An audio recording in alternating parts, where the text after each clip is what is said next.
বন্ধুরা, এই বিরিয়ানি একদম ঘরোয়া মশলা দিয়ে, বাড়ি থাকা উপকরণ দিয়ে এইভাবে বিরিয়ানিটি বানিয়ে নেন। আশা রাখছি পুরোপুরি ভিডিওটি দেখবেন। আসসালামু আলাইকুম বন্ধুরা, কেমন আছেন? বন্ধুরা, আবার একটি নতুন ভিডিও নিয়ে হাজির হয়ে গেছি। আমি এখানে পানি গরম করে নিয়েছি। দুটো এলাচ, একটা দারচিনি দিয়ে আমি পানিটা ভালো করে ফুটিয়ে নিয়েছি। এখানে আমি একটু গোটা জিরে দিয়েছি।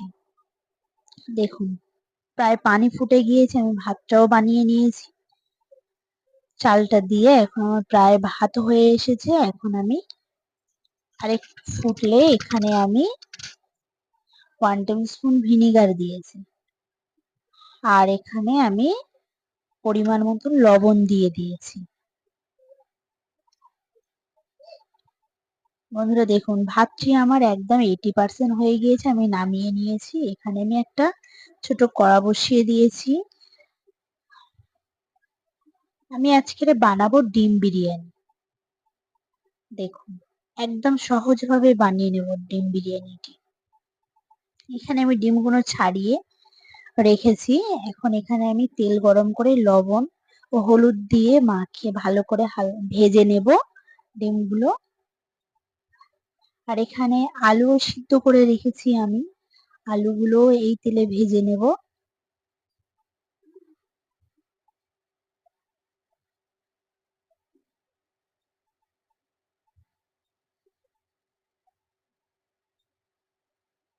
দেখুন বন্ধুরা, ডিমগুলো হয়ে গিয়েছে ভাজা। এখন আমি তুলে নেব। এই তেলে আমি যে সিদ্ধ করা আলুগুলো আছে ওগুলো ভেজে নেব।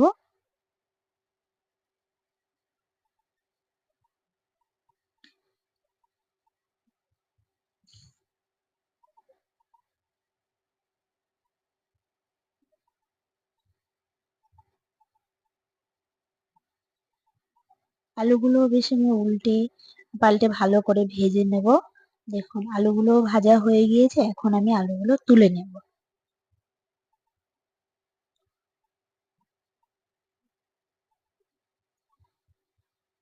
এখানে আমি একটা বড় কড়াই বসিয়ে দেব ননস্টিক। আর ওই যে ভাজা তেলগুলো আছে আমি ওখানে দিয়ে দেব। তেলগুলো দিয়ে আমি এখানে আরো একটু তেল দেব।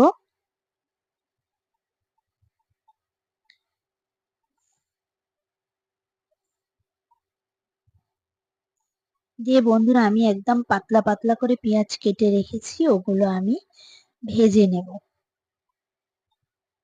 খুব একটা বেশি ভাজতে হবে না। এই ভাজে আমি একটু তুলে রাখবো উপর থেকে দেওয়ার জন্য। এখানে আমি টমেটো পেস্ট দিয়ে দিলাম।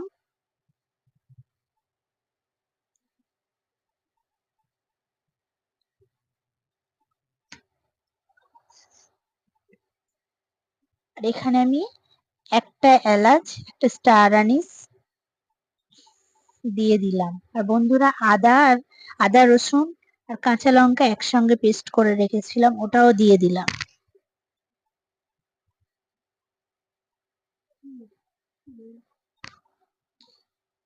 এখানে আমি ধনিয়া গুঁড়ো দিয়ে দিলাম।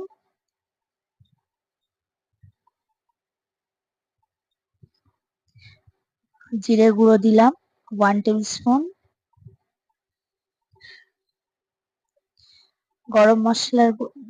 বিরিয়ানির মশলার গুঁড়ো আমি দিলাম 2 টেবিল স্পুন।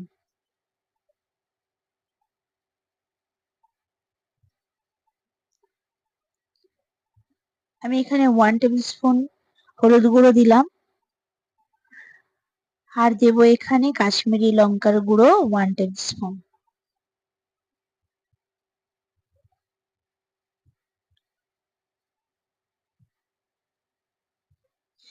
বিরিয়ানিটা খেতে এত এত ভালো খেতে হয়। আশা রাখছি আপনারা বাড়িতে একবার হলেও বানিয়ে খেয়ে দেখবেন। আমি এখানে লবণ দিয়েছি একটু সামান্য। আর এখানে আমি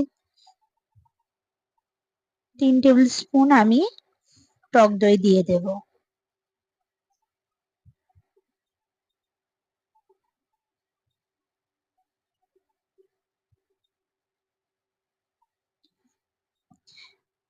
আমি একদম গ্যাসের ফ্লেমটি লো আছে। আমি টক দইটি ভালো করে মশলার সঙ্গে মেখে নিয়েছি। এখন দেখুন তেল ছেড়ে দিয়েছে। আরো একটু ফোটার অপেক্ষা করব। পুরোপুরি তেলটি ছেড়ে দিলে এখানে আমি ডিমগুলোও দিয়ে দেব, আলুগুলোও দিয়ে দেব। দেখুন আমি আলুগুলো দিয়ে দিলাম, দিয়ে একটু নেড়ে ছেড়ে আমি এর উপরে ডিমগুলোও দিয়ে দেব। আমি আবারও একটু নেড়ে ছেড়ে নেব ভালো করে, নিয়ে এখানে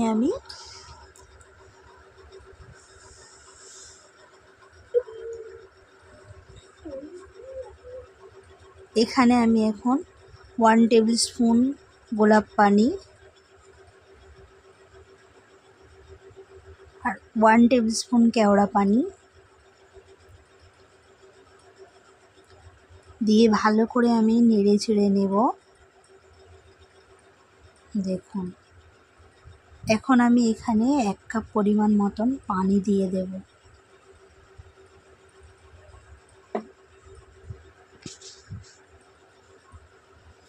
পানিটা দিয়ে একদম আমি এই পানিটা শুকনো হওয়ার অপেক্ষা করব।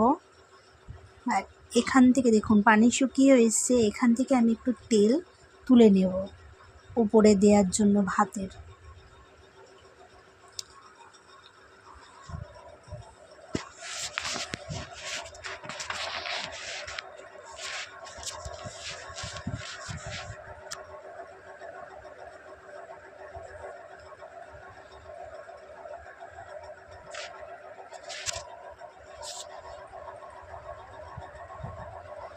দেখুন এটা একদম শুকনো হয়ে এসছে। আমি এখন এর উপরে ভাত দিয়ে দেবো অল্প অল্প করে ছাড়িয়ে ছাড়িয়ে। দেখুন ভাতটি দেখুন কতটা ঝরঝরে হয়েছে। এইভাবে আমি সব ভাতগুলো উপরে দিয়ে দেব। দেখুন আমার সব ভাত দেওয়া হয়ে গিয়েছে। এখানে আমি এখন ওই যে ভেজে রাখা পেঁয়াজগুলো দিয়ে দেব। উপর থেকে আমি একটু ঘি দিয়ে দেব।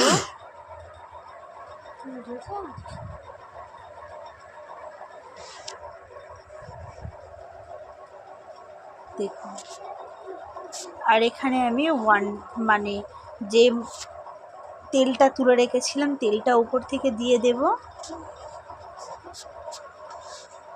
আর শেষে আমি একটু মিঠে আতর উপর থেকে দিয়ে দিলাম 2-4 ফোঁটা।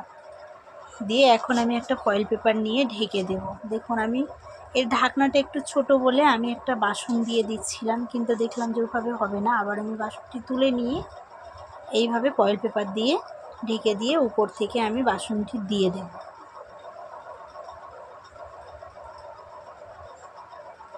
দেখুন এইভাবে আমি বাসনটি দিয়ে দিলাম, দিয়ে আমি প্রায় 10-15 মিনিট রেখে দেব। দেখুন আমি 10 মিনিট পরে নামিয়ে নিয়েছি। এখন আমি ঢাকাটি খুলে আপনাদের দেখাবো কেমন হয়েছে।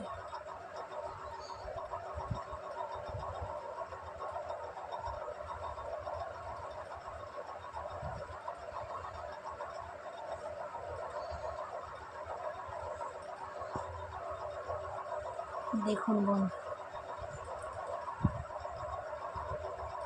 দেখুন কেমন হয়েছে। আমি একদম ভাত সব ঝরঝরে, খেতেও খুব ভালো, দারুণ টেস্ট ছিল। ভিডিওটি যদি ভালো লাগে লাইক কমেন্ট শেয়ার করে দেবেন। ভিডিওটি এতক্ষণ দেখার জন্য ধন্যবাদ।